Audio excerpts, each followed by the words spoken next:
got some new parts in the mail. So I just pulled these tires apart and they are like so smushed. I've never seen anything like this before. I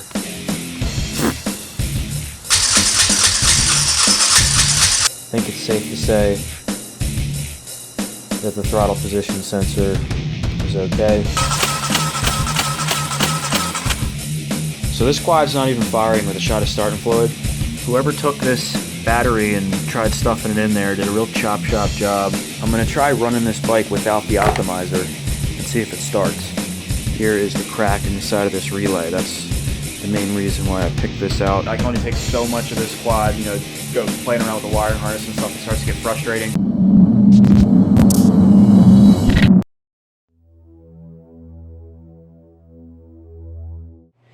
Alrighty, so there she sits.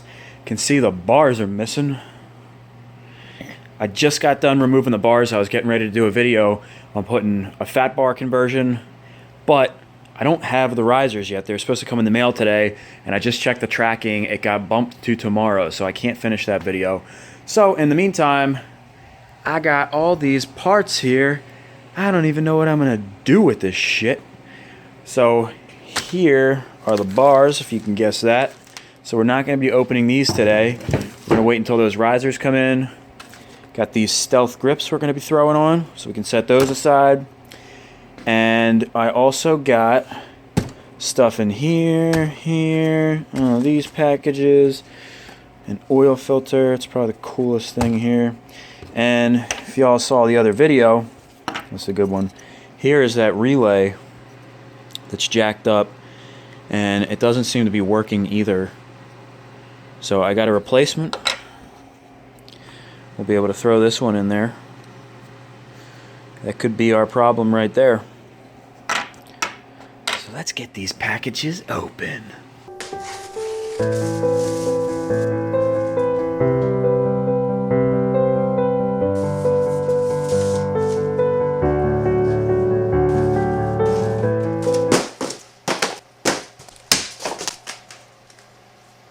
Okay, so here's what we got. Got a new battery, the correct one. Came with bolts and stuff. Got our steering bushing to get the wiggle out of the steering stem. This here is a parking brake block off. Guys, I got this thing from China. It was on eBay. Came straight from China. I guarantee this is made at the same place where companies like Alba and Tusk and stuff order their parking brake blocks off, parking brake block offs at. And this thing here, you can get it in pretty much any color, and it was like $7.50 shipped. It's almost nothing, and it's a nice little piece because the parking brake is removed from the quad, but they didn't put the block off on, and it just, I think it looks lousy. It looks a lot cleaner when you put this on. This here, if you guys have ever had pretty much any Yamaha with reverse, they have a little twist lever, but especially on the Raptor 660 and the Raptor 700, there's a little twist lever that you gotta twist in order to get the reverse to engage, and they notoriously break and bobble around, and this one is no different. You can see it's broken, and that's because it's bolted right here, and that plastic piece breaks. So that's a brace that actually gets bolted on underneath. And it's a nice piece of, I think that one's aluminum, but you can get steel ones too. Just to make, it fortifies this and makes it nice and strong. Very easy to do. I'm going to have a video on how to fix that too. It's a super easy thing to fix, but it's just, you know, it sucks when it's like that. You want to fix that. And here is our grab bar from XFR, and just like other stuff I've bought from them, they are holding their standard. I'm not disappointed with this at all. Feels nice and sturdy. Lightweight. I like these brackets that are built in, and they also included mounting hardware to mount the plastics up to the little brackets, so I'm definitely happy with that. And you can see it's nice and straight as opposed to this Tusk one, which has been bent upwards. This one's going to look a lot better. Nice and straight. You can see how twisted up this thing is. Pegs are off and all, and plus somebody was doing some wheelies. Not that that really makes a difference, but it's just too twisted up. That's why I got the new one. And these here are the graphics that I'm going to be putting on the quad. That's going to be on the tank, Golden West. I like the, you guys know I love blue, and I figured this blue and white would be a nice way to go with the white plastics, and that way we'll be able to throw some blue in there. Down here you can see I got the new tires on. Still haven't seated the beads yet. We had some trouble getting the bead to seat. We didn't have all day, so we wound up just leaving them like this, and I'm going to try a couple techniques to get that bead seated. And over here you can see the front tires. These ones seated pretty easily. If you saw how these tires came, they were like pancaked really bad, and I think that's why these have been so hard to seat. You can still see where they were kind of like squished, but they were almost flat. It was crazy. They were like inside out, and you can see how far away it is from the bead. So we'll try a couple techniques on that. All right, so it's time to get to work here. First thing I'm going to do is try to get the bead seated on these back tires so I can throw them on the quad and it won't look like a total piece of junk anymore. And that way I can also roll it around, because right now it's on jack stands and I can't, move it out of the way. All right, guys, so I'm here at my buddy's shop. This is my buddy Matty J. He's a real good friend of mine. He's always helping me out. He even helped me out with my Corvette when I was putting the cam in. Practically did the whole thing for me. Just a really great guy, one of my best friends. Yeah, so here we're just popping the bead off with a tire machine, and he's going to throw the new tires on and everything like that.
Okay, so what's going on here, you can see this bead has a little bit of a gap. The back side's looking all right. And when I try to pump air into this, it's basically just seeping right out of this hole, and it's not inflating the tire, which will set the bead. And the main reason for this is, like I said, these tires were really compressed when they came in the mail. Now, luckily, it was cold out, so I brought these tires inside and I set them on the fireplace for a little bit just to let the rubber warm up, and they kind of expanded a little bit. They used to be crimped a little bit worse. So I'm going to see with this ratchet strap if I can tighten this down. The whole idea is that when you squeeze in the middle, it makes the sides come out, and then we'll try to get the bead to seat with some compressed air.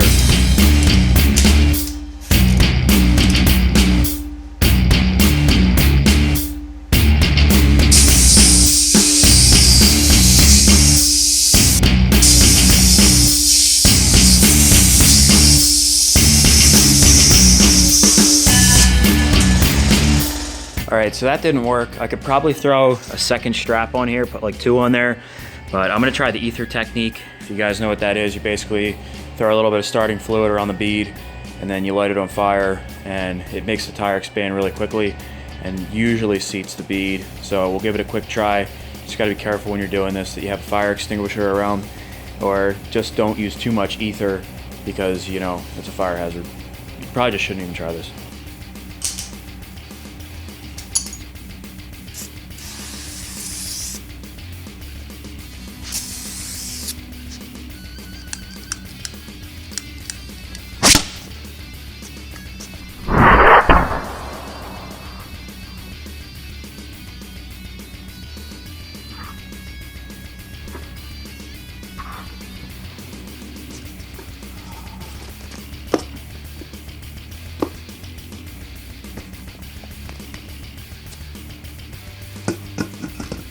science.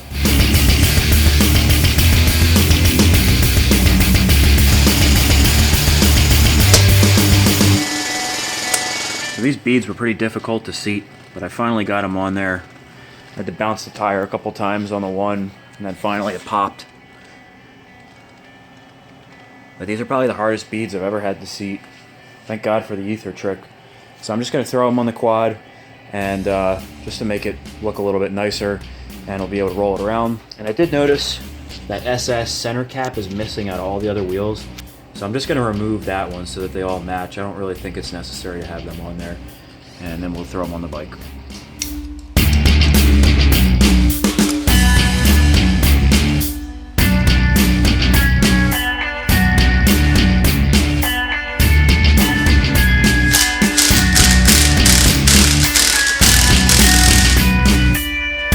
So the threads on here are actually jacked up. That's probably one of the reasons he only had 3 lug nuts on each one.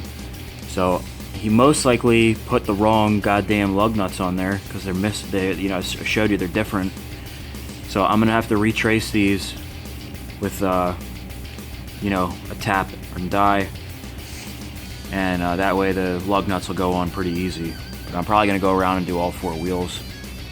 So this is going to be kind of tricky because typically you put your die in there and, you know, you twist it on like so, but because of this can't even get a full revolution, and I don't know really if this could even work, even if I kept taking it off and then moving it to twist.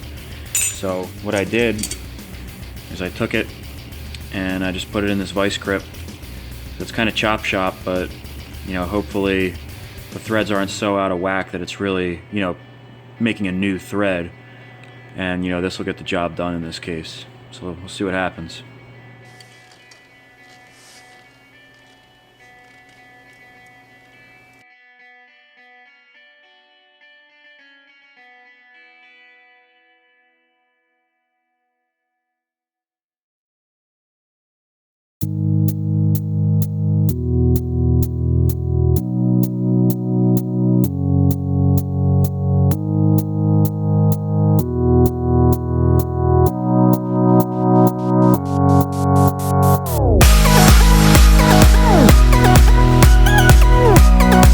Luckily, I was able to clean these threads up, and the lug nuts now spin on nice and easy.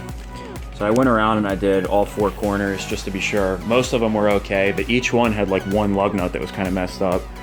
Probably from, you know, like I said, the guy threw on lug nuts that weren't even made for, you know, they didn't have the right thread pattern. So that's just one of those things, you know.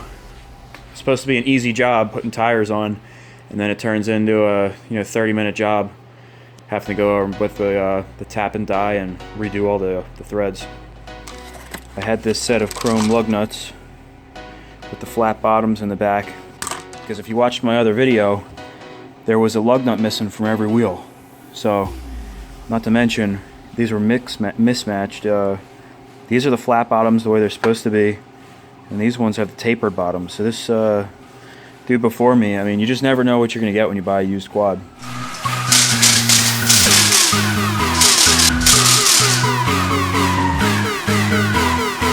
Alright, that looks a lot better. We don't need no sand paddles in this area. I do like the tread pattern on these. I think it looks pretty sharp. They look pretty aggressive. I like that.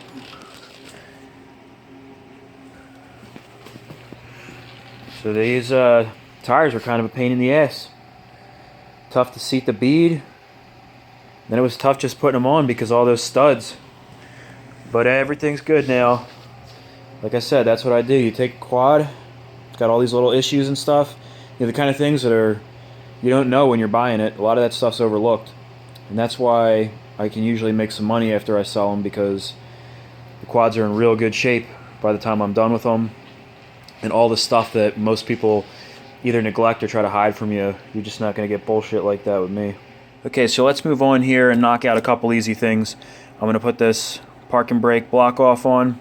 Like I said before, guys, I bought this off eBay.com, and it was like $7 and change shipped, and I'm 90% sure it's the exact same piece that you get from, you know, Tusk or Alba. It's just a couple bucks cheaper. I mean, theirs is 11 bucks. You're just paying for their logo on there. But shit, you know, you pay a couple bucks extra, it's a couple bucks in your pocket. So we'll throw this on. It's super easy. It comes with 2 new bolts. And you can see here, the parking brake mechanism is actually still on here. That's what I want to take off. I mean, you could leave it the way it is, but sometimes these things get jammed up. So it's just going to look cleaner to take that stuff off of there. It's never going to be used again anyway. And the little blue anodized piece, I think, looks sharp also.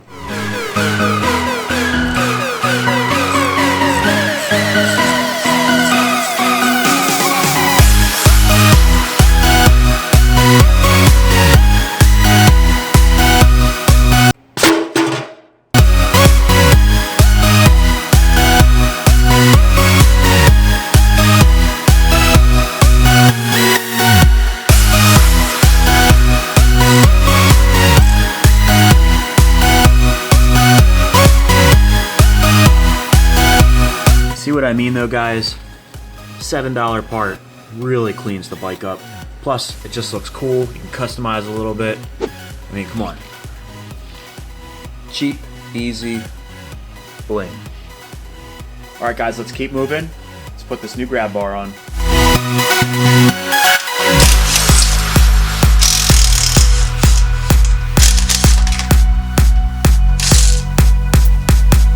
Hey guys, just to show you a side-by-side comparison of these two grab bars, we have the Tusk one on the right and the XFR on the left. Now granted, the Tusk one is used and it's bent up, but regardless of that, the one thing that I really like about the XFR is that the flag holder is on the inside on the Tusk and it's on the outside on the XFR, because I like to usually grab around here or like this on the edge.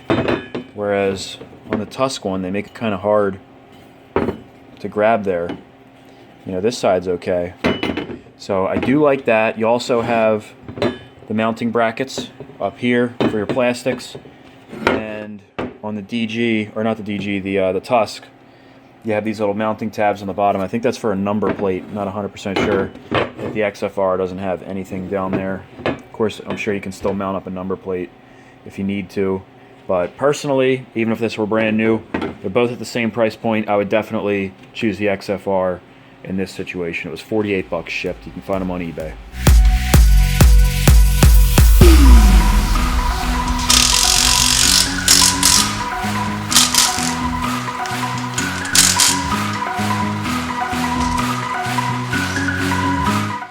That looks so much better and more presentable. Much, much better. Now let's get this battery out of here that's the wrong size and get the correct one in.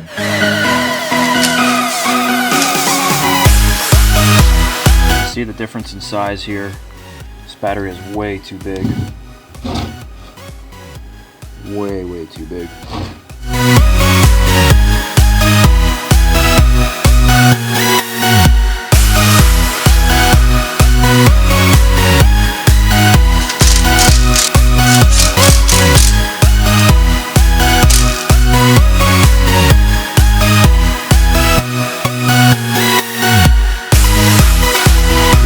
Battery fits in there much better. It's tucked away nicely, and the starter relay actually fits in this little pocket where it was supposed to originally go. That other battery was too tall and the wires weren't long enough to reach down here, so it's just kind of hovering. And it is actually, that battery's not going anywhere. With this cable on top of it, it's kind of holding it down, and over here too. And it does sit in there. That's not going to go anywhere. And then I also replaced, I didn't replace, but you know, these two bolts were missing. So I took a couple bolts from my scrap box, filled those in. So now everything's nice and tight, and you can see how much room that opened up in here. This hose right here was pinched before. Now it's got plenty of room to move around, and that's probably why this air box wasn't even lined up correctly before. There was just too much stuff packed in there. So it's coming along slowly. Let's get these bars on, and then we'll call it a day. Oh yeah, so there you have it. These bars look pretty awesome. The titanium color looks pretty sick. It's got the little measurements there to line it up once you have it clamped down. Nice solid bars. These are the clamps. These are pretty nice pieces, man. I think this was $9.21 shipped for CNC aluminum clamps. You can see this here. That fits in where the 7/8 inch bar goes. It gives it, this one gives about a 1/2 inch of a rise, and then now you have the 1 1/8 inch size clamp. So you will have successfully converted your bars. Pretty easy to do. Plus these look sharp, and it matches our parking brake block off. Pretty cool. So yeah, and then matched with these gray half waffle grips. Should look pretty sweet on the bike.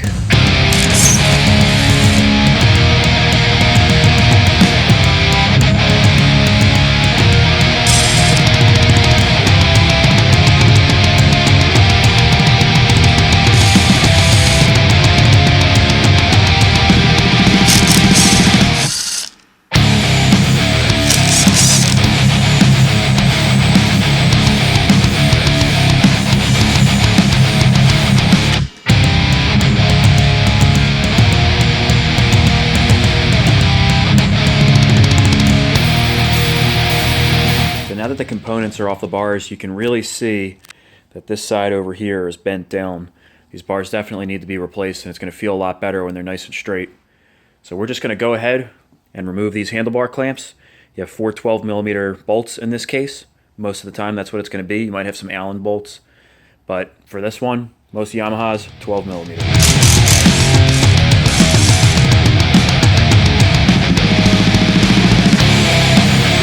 If your bars look like this, you're going to want to take them and throw them as far as you possibly can.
Alright guys, so that's how she sits. So you got those new tires on there, the new grab bar, put the new bars on there, that parking brake block off. These bars look pretty awesome. It just looks so much better than they used to. I mean, give me a thumbs up if you guys think these bars look better than the stock ones I took off.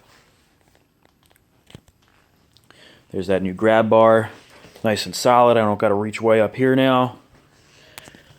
Parking brake block off, and these tires I just think look awesome. So that's how she sits, slowly knocking them down. Oh, we put that battery in too, I forgot about that.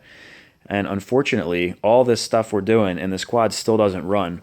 But don't worry guys, I'm working on that too. So I will have a video on adjusting the valves, and I'm still diagnosing the electrical system. We'll get there. We will get there. One other thing guys, this ignition cover, if I wanted to, I could file out these clips and make it fit on the fat bars. And I'll show you. It fits over here perfectly. I would just have to make it so that these clips work. But if I do that, you're not going to be able to see these anodized clamps, and I think they look pretty cool. So I'm debating whether or not I'm going to relocate this key ignition, which I've done on other quads, and just get rid of this piece entirely, or if I want to modify this to make it fit. So put in the comments below which way you guys think I should put it, and then we'll get to that next time. So as always, guys, thank you for watching. If you enjoyed the video, please give me a thumbs up. And if you haven't already, please subscribe and comment. Now, if you want to see how I put those bars on in depth, I am going to be putting up a video on how to convert your bars from the stock ones to your fat bars in an economy way without, you know, spending a lot of money on an aftermarket steering stem and risers and everything like that. So that video should be up in a day or two after this. But anyways, guys, please have a good weekend, and I will see you in the next video. Thanks again for watching.